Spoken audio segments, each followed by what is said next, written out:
This is KBS World Radio, the overseas service of the Korean Broadcasting System, coming to you from Seoul, the capital of the Republic of Korea.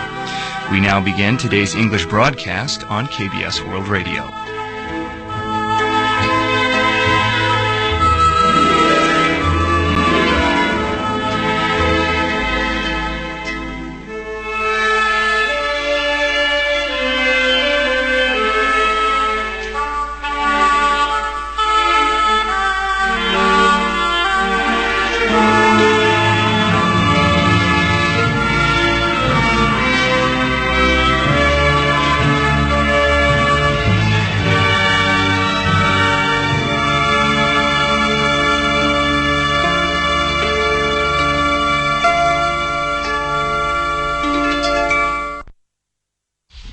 From Seoul, Korea, KBS World Radio News starts right now.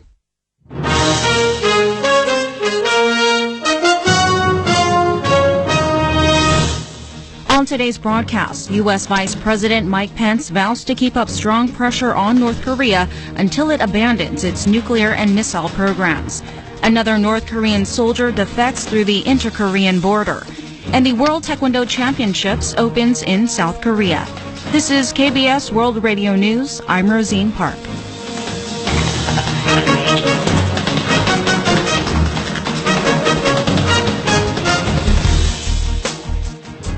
U.S. Vice President Mike Pence has vowed to keep strong pressure on North Korea until it abandons its nuclear and ballistic missile programs once and for all.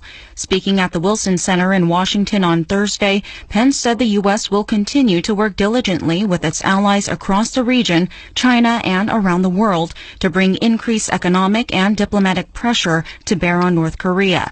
He said their primary focus is on the North Korea regime, calling it the greatest threat to security in the Asia-Pacific. The vice president said American hearts broke with the news of Otto Warmbier's death shortly after returning to his family following over 17 months of brutal incarceration in the north. He said Pyongyang's treatment of Warmbier was a disgrace and assured that it only deepens U.S. determination to prevent such tragedies from happening to other innocent people. The United States has reportedly reiterated its call for South Korea to complete the deployment of the THAAD missile defense system by the end of the year. Japan's Asahi Shimbun Daily, citing a source familiar with Seoul-Washington ties, reported on Saturday that Undersecretary of State for Political Affairs Thomas Shannon made the request during his visit to Seoul earlier this month. The report said during a meeting with South Korean Foreign Ministry officials, Shannon asked for Seoul to deploy the remaining 4 THAAD launchers within the year. 2 launchers are already in place in Seongju, North Gyeongsang Province. Asahi said South Korea avoided giving a clear response. Another North Korean soldier has defected to South Korea via the inter-Korean border. Seoul's Joint Chiefs of Staff said Friday that a North Korean soldier defected to a South Korean guard post along the Central Front at around 9:30 p.m. The soldier is in custody, and the military is working to investigate why and how he defected.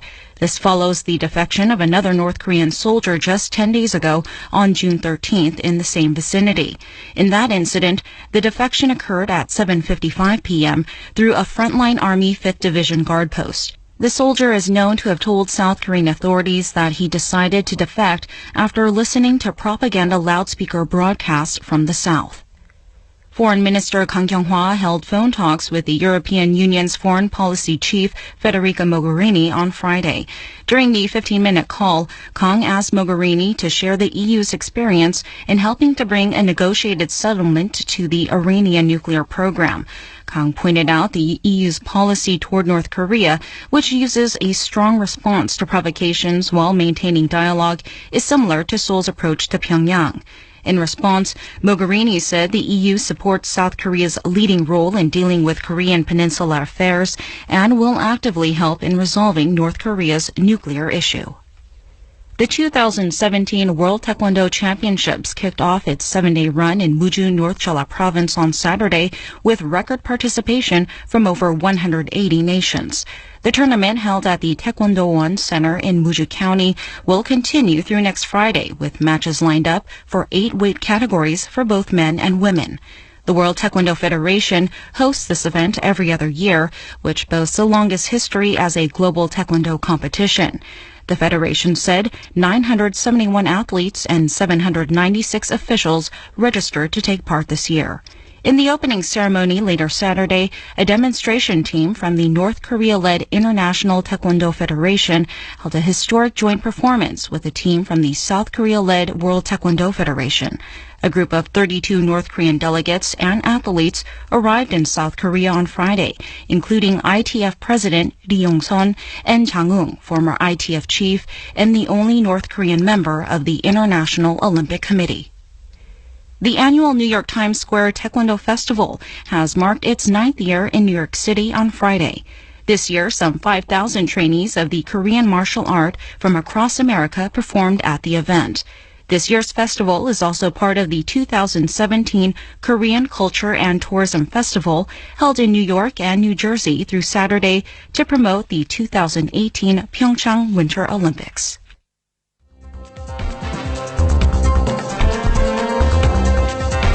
You're now listening to the news from KBS World Radio's News Center in Seoul, Korea.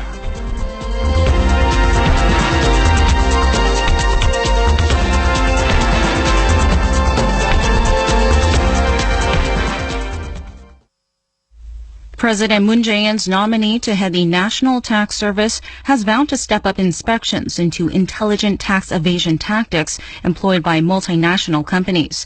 Han Seung-hee made the vow in a document submitted to the National Assembly on Saturday for his confirmation hearing. He was responding to questions regarding his stance on tax avoidance strategies such as base erosion and profit shifting and Google tax, a term used to refer to tax avoidance prevention provisions. The nominee said a comprehensive reporting system for international transactions by multinational firms will be implemented in December, and that discussions are ongoing with related agencies to strengthen oversight and boost manpower to resolve tax disputes. China's imports from North Korea have dropped sharply due to Beijing's ban on coal imports from its ally. According to data released online by China's General Administration of Customs on Saturday, imports from North Korea stood at $124 million in May, down 31.6% from the same period last year. The figure is the third lowest since June 2014, when the Chinese Customs Agency began disclosing trade statistics. It's also the third consecutive drop in imports from North Korea. China said it would ban coal imports from the north from February 18th until the end of this year, in accordance with a UN Security Council resolution adopted following North Korea's fifth nuclear test last September. Some U.S. lawmakers are pushing for President Moon Jae-in to be given the opportunity to address a joint session of Congress when he visits the U.S. next week. Democratic Congressman from Illinois, Bradley Schneider, said Friday that he sent a formal letter to House Speaker Paul Ryan asking for an opportunity for the South Korean leader to give a speech. Schneider, who represents a suburban district northwest of Chicago with a large Korean community, told Seoul-based Yonhap News about his request through a Chicago-based Korean association called Korean American Voice. Grace Meng, another House Democrat, made a request to give President Moon an opportunity to address a joint session of Congress. Descendants of United Nations troops that fought in the Korean War will visit South Korea on the war's 67th anniversary. The Ministry of Patriots and Veterans Affairs announced on Saturday that it has invited 81 college students from abroad who are descendants of UN forces that took part in the Korean War. The students represent 21 nations that assisted South Korea during the three-year war that broke out in 1950. They will take part in a youth peace camp held from Saturday to next Friday and will meet with Korean students for visits to the National Museum of Korea, the National Cemetery, the War Memorial, and the demilitarized zone along the inter-Korean border.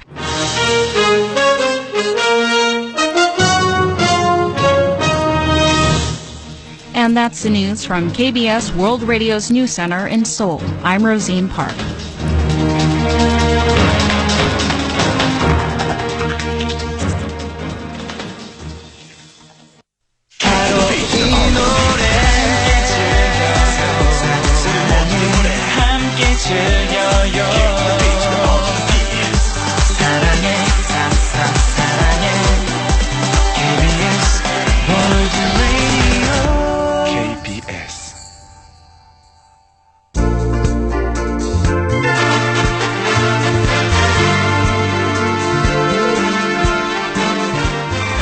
everyone, and welcome to the Saturday Mailbag Show, KBS Listeners Lounge, coming to you from Seoul, the capital of South Korea. It's Saturday, June 24th, 2017, and as always, we've got the latest listeners' letters, messages, and reports we received from you coming right up. So please stay tuned. I'm Lawrence Taylor. And I'm Kim Ji-eun, and we'll be right back.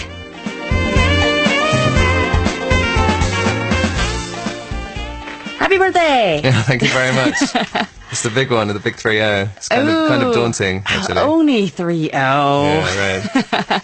Any big plans for this big 3-0 that you're calling it? I'm going seeing some friends today, going to the horse racing track. Ooh, in interesting. Seoul. I haven't actually been, so that'll be nice. Mm-hmm. I actually haven't been either. So yeah, that should be fun. Then going for some dinner and drinks tonight, so yeah. Try to wear a big brimmed hat or something, because it's pretty hot. Yeah, that's the kind of racing track look as well. So yeah, I might do that. Yeah. Well, I know we talked about the heat and bananas growing in Korea last week too, but frankly, heat is the only thing that's on my mind these days, because we're seeing temperatures well over big 30 degrees Celsius all over Korea every day these days. But it seems it's not just the Korean peninsula, but the entire globe that's burning up, eh? That's right. It is quite worrying. In Europe, they say that it's hotter by about 15 degrees Celsius, that's about 60 degrees Fahrenheit, than what they would expect at this time of year. So the heat has even led to a massive, deadly wildfire in Portugal as well. Right, and over in North America, flights are being canceled because of the heat, they say. Heat records are being broken every day in the Midwest of the United States, with some cities seeing the mercury go up as high as nearly 120 degrees. That's Fahrenheit, of course, which is over 48 degrees Celsius. They're saying it's almost 50 degrees. Wow. Fortunately, it is forecast to rain this weekend in Korea, and they say that the temperature may return to the seasonal norm of just below 30 degrees Celsius next week. But summer is actually just starting over here, which means it will only get hotter over the coming months. That's true. So we did a little bit of online research on different ways to stay cool in the summertime. Now, some of these may sound elementary, but some of them I've actually never heard before. So we thought it would be nice to share them with all of our listeners. For example, one internet tip says to breathe deep. It says inhaling through the mouth and exhaling through the nose creates a refreshing effect, because in theory, when taking in breath this way, your saliva should help cool the air before it's taken to your lungs. Right. It might look a little dumb, but yeah, maybe do it at home. Yeah, it's worth a try. Here's one that made me say, why didn't I think of this before? Because it says keep your moisturizers in the refrigerator. It actually made me feel a little bit stupid again, because I keep all my facial mask sheets in the fridge so that it would be cool when I use them. I literally had a mask sheet on my face straight out of the fridge as I was looking up these tips. So yeah, I felt kind of dumb. Right, and one more tip is stay low. So as obviously hot air rises, so try and stay as close to the floor as possible. You can sit on the floor instead of the sofa, or even sleep on the floor if you're comfortable with that. Right, and obviously these are not for outdoors. You don't want to sit on the asphalt when it's burning. Speaking of trying to sleep in the heat, place your bed linens in a plastic bag and then put it in the freezer for a few minutes before going to bed. The internet tip said that it won't keep you cool all night, but it might help you fall asleep. So that's a plus, definitely. And the same goes for pillows as well. So if you find yourself one of those pillows filled with buckwheat or beads, rather than the ones with cotton or feathers, place it in the freezer for a bit before using it before bed. And multiple web articles suggest applying ice packs or ice cubes to your pulse points, like your wrists, neck, elbows, ankles, and behind the knees to cool down quickly. So I tried this at home, and I think it worked best for me when I put an ice pack behind my knees. At first I tried the wrist, and then it just kind of hurt. And behind the knees, it actually cooled me down. So actually, as a kid, I remember my mum always telling me to splash cold water on my wrists. And it does kind of work, so it's definitely something behind that. Of course, most importantly, stay hydrated. Make sure you avoid sugary drinks, caffeine, or alcohol, so just stick to water or sports drinks. That's right. Hope you all stay cool and healthy this summer. And, I suppose you're gonna get some drinks tonight, but try to drink just as much as water, I suppose. Right, yeah, maybe alternate. And now before we move on to the letters and reports of the week, here's another quick reminder about our overseas listener satisfaction survey. First of all, a big thank you to everyone who's already completed the online survey and those who've sent us the hard copies too.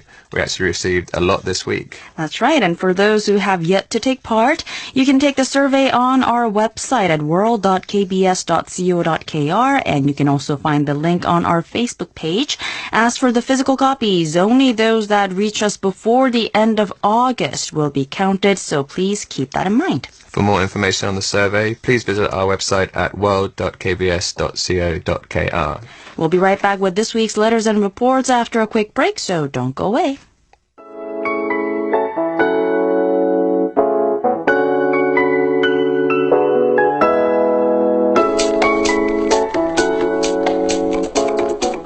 You're listening to KBS Listeners Lounge on KBS World Radio. It's time now for us to take a quick look at the listener letters and reception reports. As usual, we've received some fantastic handwritten, typed up and emailed comments, letters and reception reports from you, our listeners, and we'll share some of those with you on this program. We'll start with the handwritten letters from our monitor Fumito Hokamura of Japan. We received a number of envelopes in the past weeks, but as usual, we'll share on the program just a couple of the most recent reports. On May 29th, Fumito listened to us on 9.580 megahertz from 0200 to 0300 hours UTC using a RT750V receiver with the rod antenna. He rated the SIMPO 55433 for this broadcast. On the following day, he tuned in to us again on the same frequency using a different receiver this time. It was ATS 909X receiver with the rod antenna from 0200 to 0240 hours UTC. The reception condition was similar with the SIMPO at 55333.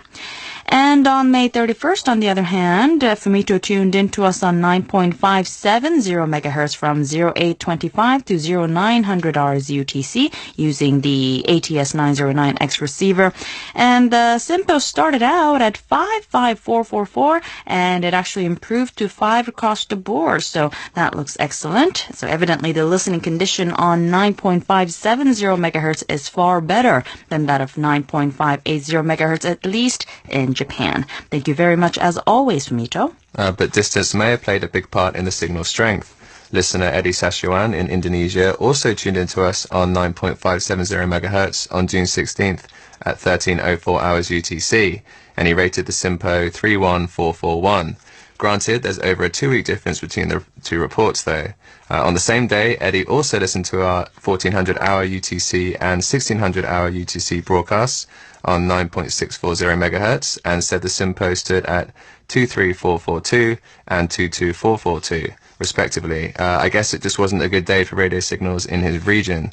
Eddie also sent us several recordings of the broadcasts, which were indeed quite poor in quality, as indicated by the SIMPO rating.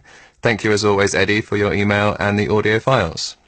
Earlier in the month, though, listener Siddhartha Bhattacharjee of India said on June 3rd that the signal was good for 9.640 megahertz between 1600 and 6050 hours UTC.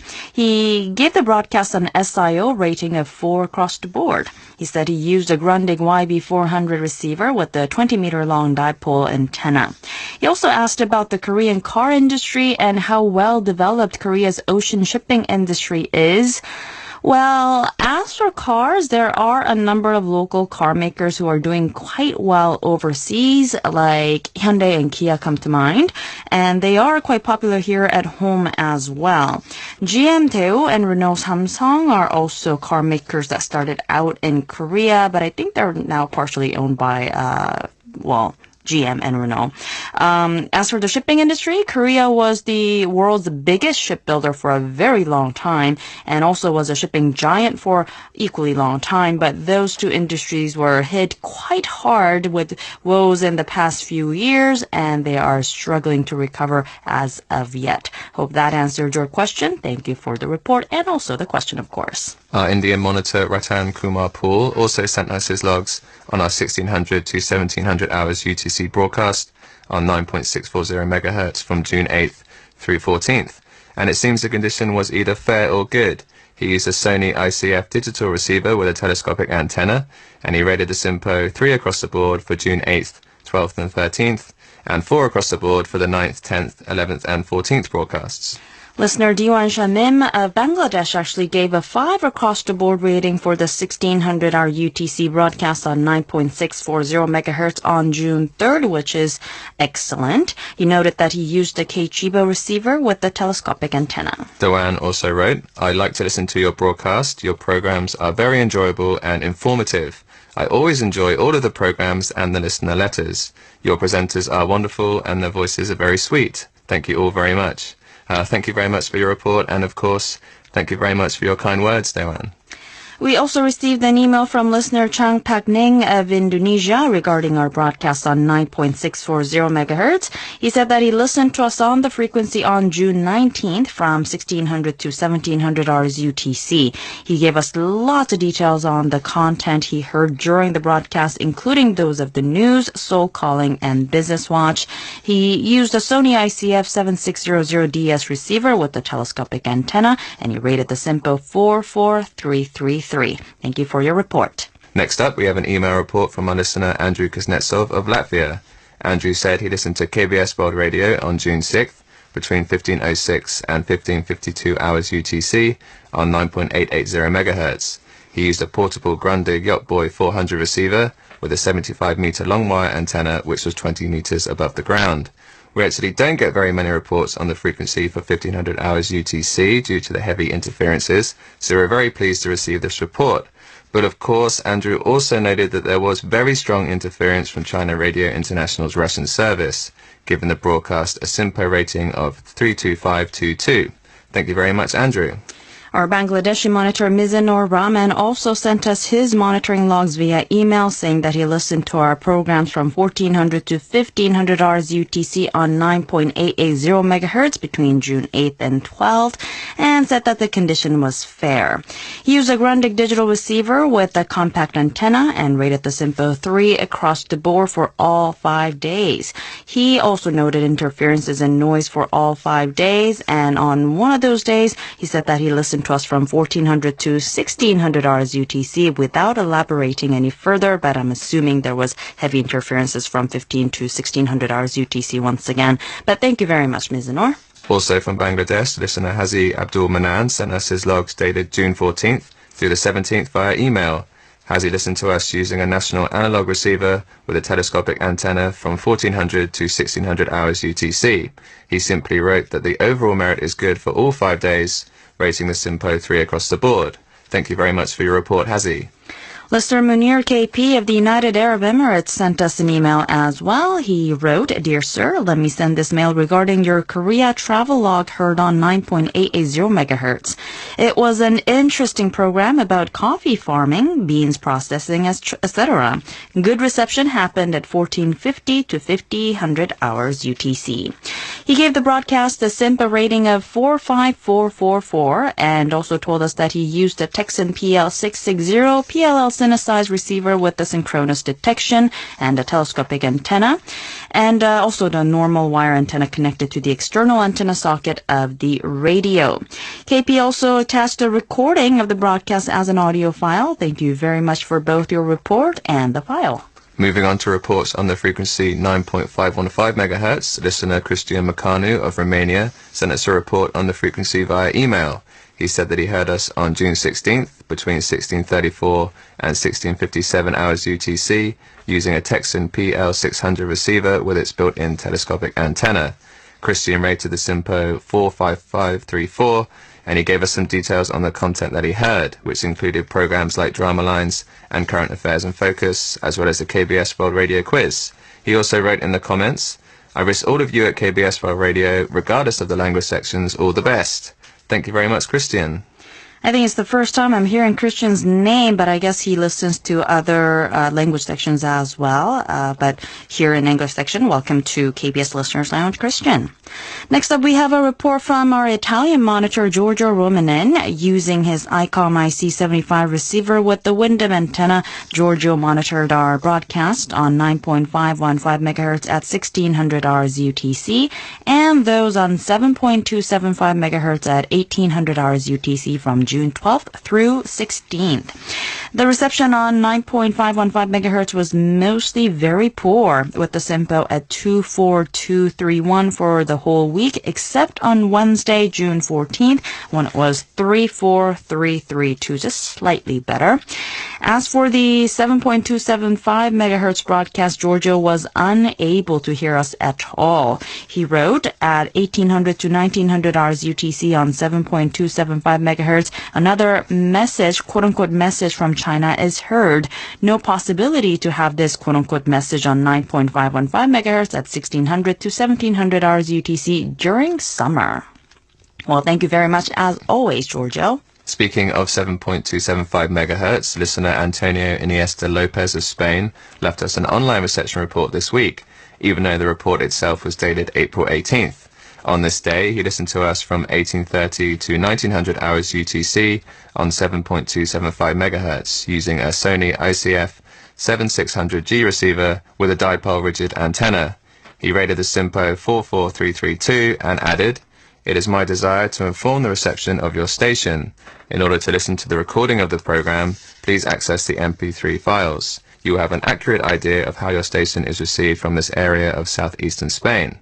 Well, we listened to his recording of K-Pop Interactive, and there was quite a bit of static, but I was pleasantly surprised that it was still possible to enjoy the music through all the noise. Thank you, Antonio, and I think it's also the first time that we're seeing Antonio's name as well, so welcome to KBS World Radio. Here's yet another new listener from Europe, this time from Sweden. Listener Stefan Krona sent us a reception report via email after listening to us on 11.810 MHz on June 19th from 2224 to 2259 hours UTC. He rated the SINPO 33443, citing some QRM from, again, China, and gave us some details of the contents he heard, including songs by the groups SES and Akdong Musician, or Akmu. Stefan also introduced himself. He wrote, "My name is Stefan Krona and I am 66 years old. I have a wife and 5 children. A family picture is enclosed. We have a tradition to make a new picture every Christmas. I was a shortwave listener about 50 years ago and I've made a comeback now.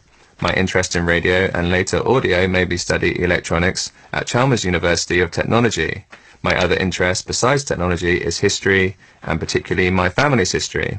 Well, welcome back to the world of shortwave, Stefan, and thank you for sharing your family's picture. You certainly have a very beautiful family. And such cute grandchildren, too. I've always rather been jealous of the Western tradition of taking family photos around Christmas. And I mean, come to think of it, our relatives gather every year around the traditional Korean holidays, but not once did we even think about taking a group photo. I think I have my grumpy uncles to blame for that.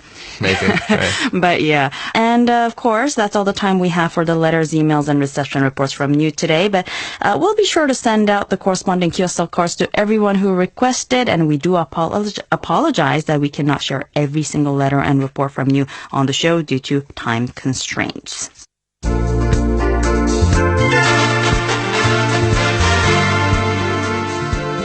That's all we have for you on this week's KBS Listeners Lounge. We hope you enjoyed the show. This has been Lawrence Taylor. And this has been Kim Ji-eun. Thank you for joining us, and we hope you have a wonderful weekend. Goodbye. Goodbye.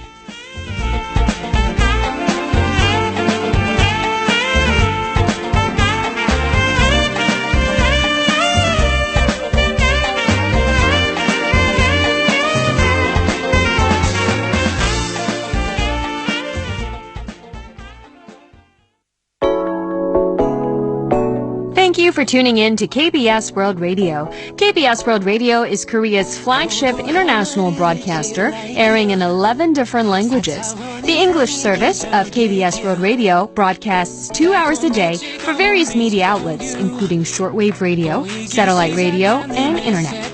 Visit our website at world.kbs.co.kr, where you can stream all of our content on our internet radio Wink by tuning into various channels like Wink 24 and Wink Music.